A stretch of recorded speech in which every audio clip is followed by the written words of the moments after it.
नमस्कार सभी को, मैं नवनीत गौतम आप सभी का स्वागत करता हूं 10th क्लास के लिए फिजिक्स की क्लास में। तो जैसे कि आप सभी देख सकते हैं हमारा चैप्टर चल रहा है लाइट रिफ्लेक्शन एंड रिफ्रैक्शन। तो ये चैप्टर जो है दो पार्ट्स में डिवाइड है, लाइट का रिफ्लेक्शन और लाइट का रिफ्रैक्शन। तो रिफ्लेक्शन ऑफ लाइट अभी हम पढ़ रहे हैं।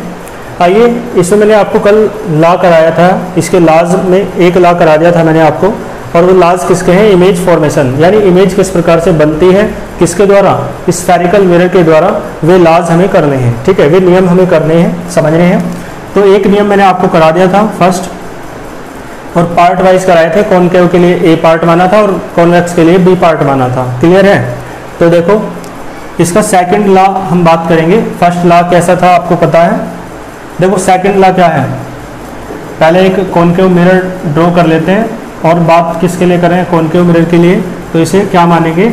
ए पार्ट। कॉनकेव मिरर है, आपको पता है बीच वाला जो पॉइंट है उसे आप क्या कहते हैं? पोल कहते हैं ना। मिड पॉइंट को क्या कहते हैं? पोल। तो ये आपका पोल हो जाएगा।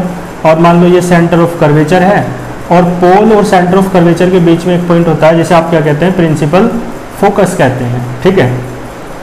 तो ये कौन सा मिरर है आपका? Concave mirror. कौन सा मिरर है? कॉनकेव मिरर, ठीक है। कर लेंगे आगे। देखें आप, देखो कल जो रूल था वो क्या था, उसमें लाइट रे पैरेलल थी। किसके पैरेलल थी? प्रिंसिपल एक्सिस के। तो कॉनकेव मिरर के द्वारा रिफ्लेक्शन होने के बाद जो लाइट रे कहाँ से पास होकर जाती थी? प्रिंसिपल फोकस से। तो वो कल वाला रूल था, उसे आपने अच्छे से समझ लिया होगा। आइए, आज सेकंड वाला रूल क्या है इसे देख लेते हैं। उसका जस्ट अपोजिट है। तो वहाँ पे कल लाइट रे पैरेलल थी और कहाँ से पास होकर जा रही थी? प्रिंसिपल फोकस से। आज थोड़ा अपोजिट है, आज लाइट रे प्रिंसिपल फोकस से होकर आ रही है ना, यानी इससे पास होकर आ रही है इस तरीके से। अब उसका जस्ट अपोजिट है तो रिफ्लेक्शन होगा। रिफ्लेक्शन के बाद कैसी हो जाएगी? पैरेलल हो जाएगी। लाइट रे कैसी हो जाएगी? पैरेलल हो जाएगी। किसके पैरेलल हो जाएगी? प्रिंसिपल एक्सिस के, ठीक है। तो इसका मतलब है ये वाला जो रूल है वो उसका कल वाले रूल का क्या है? जस्ट अपोजिट है, क्योंकि उसमें लाइट रे पैरेलल थी और रिफ्लेक्शन के बाद कहाँ से होकर जा रही थी? प्रिंसिपल फोकस से। लेकिन आज लाइट रे है प्रिंसिपल फोकस से होकर पास होकर आ रही है, और कहाँ से होकर वो कैसे बाद में कैसे हो जाती है? पैरेलल हो जाती है, ठीक है। जस्ट अपोजिट है। तो देखो इसकी लैंग्वेज क्या हो जाएगी, लिख के बता देता हूँ। The light rays, the rays है ना, द लाइट रेज, कौन सी लाइट रेज? जो पासिंग, जो पास होकर आ रही है। पासिंग, कहाँ से पास होकर आ रही है बताएं? लैंग्वेज है ना, खुद लिखी जाती है, रटी थोड़ी ना जाती है। कहाँ से पास होकर आ रही है? प्रिंसिपल फोकस से। तो पासिंग थ्रू प्रिंसिपल फोकस। आपको शॉर्ट में नहीं लिखना, आपको कंप्लीट लिखना है ना। हालांकि पीडीएफ नोट्स में आपको दूंगा, ठीक है। तो फिर पीडीएफ नोट्स और अब वीडियो क्लास अटेंड करते समय जो आप नोट्स बना रहे होंगे उन दोनों के कॉम्बिनेशन से फेयर नोट्स बनाएंगे बाद में, ठीक है। तो द लाइट रेज वो पासिंग थ्रू प्रिंसिपल फोकस कैसे हो जाती है? बिकम पैरेलल, पैरेलल हो जाती है ना। जो डायग्राम में दिख रहा है बिल्कुल वही हम लिख रहे हैं, become parallel. Become parallel, parallel हो जाती है, लेकिन किसके बाद? रिफ्लेक्शन के बाद, है ना।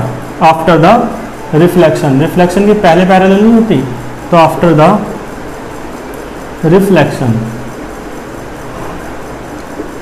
बात क्लियर है? और आफ्टर द रिफ्लेक्शन, और रिफ्लेक्शन जो है आप देख सकते हैं वो किससे हो रहा है? Concave mirror. तो यहाँ क्या आएगा? After the reflection from concave mirror.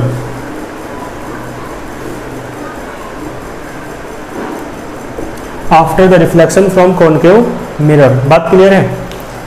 तो ये आपका पहला रूल था, ठीक है। इसे आप या तो स्क्रीनशॉट ले लीजिए या आप वीडियो को पॉज करके नोट कर लीजिएगा, ठीक है। बाकी कोई भी प्रॉब्लम आए तो आप कमेंट बॉक्स में या व्हाट्सएप पे पूछ सकते हैं, ठीक है।